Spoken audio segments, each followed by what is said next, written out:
Touch everybody slide. They be saying slide for fun. I think they trolling me.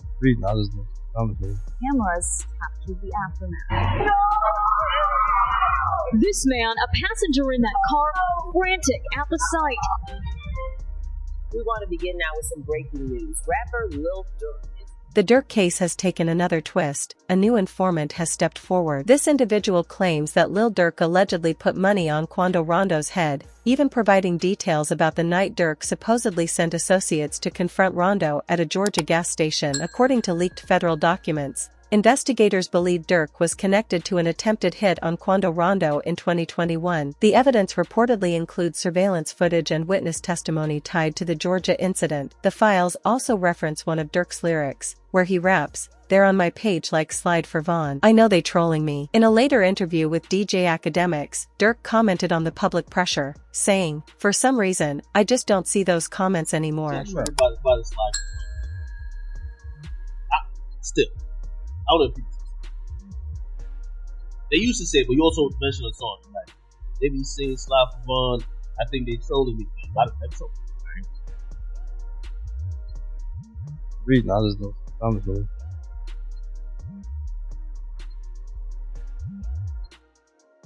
Some odd reason. I don't know.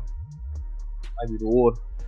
Authorities aren't directly using Durk's lyrics as evidence this time. Instead, they're focusing on the song's release date, claiming it lines up suspiciously with the gas station attack on Quando Rondo. Investigators suggest the timing could connect Durk to the incident. At the same time, they're reportedly pressuring DD to turn on Durk, hoping he'll provide testimony that strengthens their case. However, DD is said to be distancing himself entirely, making efforts to remove his name from the case and avoid further legal trouble. That's what DD did. He's basically saying all this evidence y'all got against Durk got nothing to do with it. Why you got me charged with Durk? And that doesn't mean he's going against me. That just means he wants his case severed. And I'm telling you, if it's severed, it helps Durk. Because one of the main connective tissue to this conspiracy is saying that Durk told DD to hire. DD's saying, I ain't get told to hire nobody, and I ain't hired.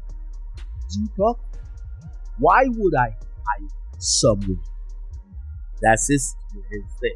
A new piece of evidence, reportedly stemming from a leaked text conversation, has exposed the identity of the alleged informant in Lil Durk's ongoing case. According to federal filings, Durk is now facing accusations from prosecutors claiming he ordered hits on certain O Block members who, in his view, failed to retaliate for King Von's death. Prosecutors reportedly plan to introduce testimony from a witness who claims Durk personally gave the green light for those attacks. The documents also describe tension between Durk and O Block member Manaduk, sparked by Durk's frustration over what he saw as a lack of action following Von's passing. In response to these revelations, WAC 100 publicly weighed in, alleging that multiple individuals are now cooperating with authorities and turning against Durk, further intensifying the drama surrounding the case. Life by basically saying guilty of for hire, and the only thing that, like, yes, some of these things look suspect. Why'd you go there? Why are these people going there? Why'd you send this message? But nothing. There's no message that they got that says where Durk says, y'all said Quando yet? Nothing says. You missing the point. They got a witness already cooperating on that. Didn't have one. We just ain't seen what they saying. It's three. One of the cooperating. That's what Yeah, I also don't need too much more than that. One of them is cooperating. Then in the paperwork, you got the conversation they said they had to get it out.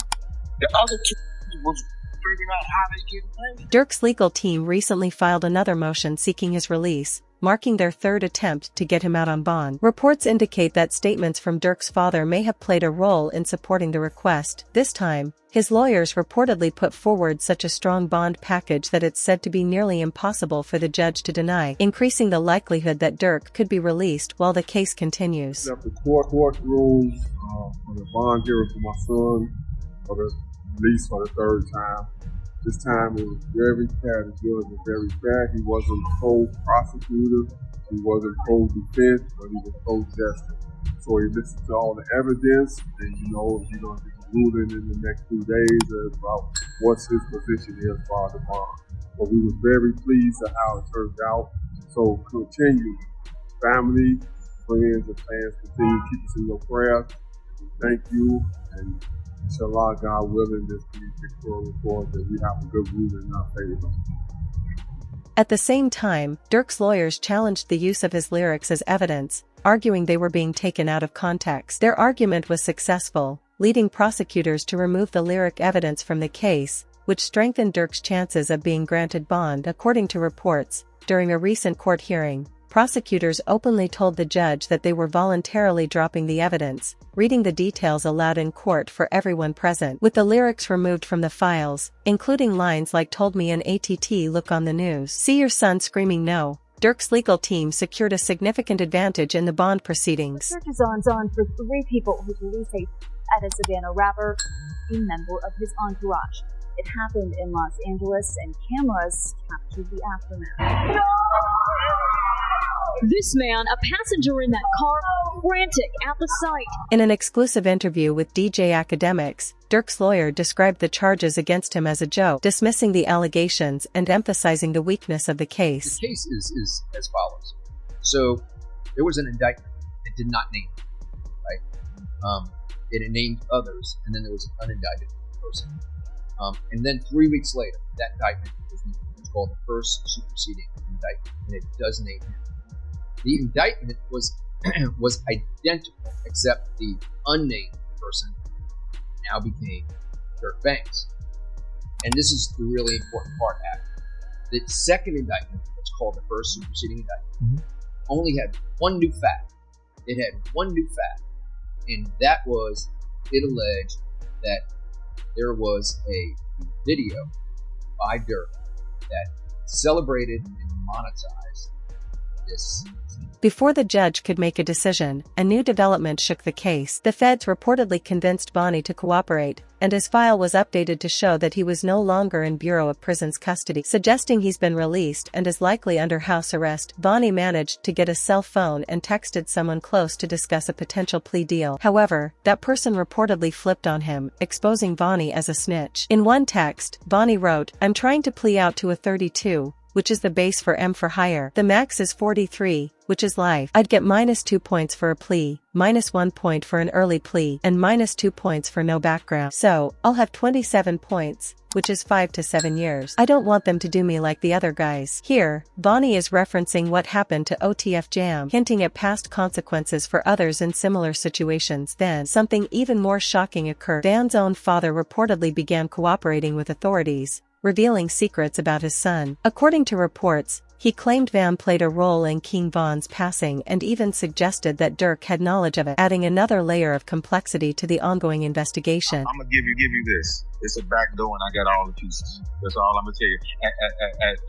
As Durk asked Vonnie, "Is it open?"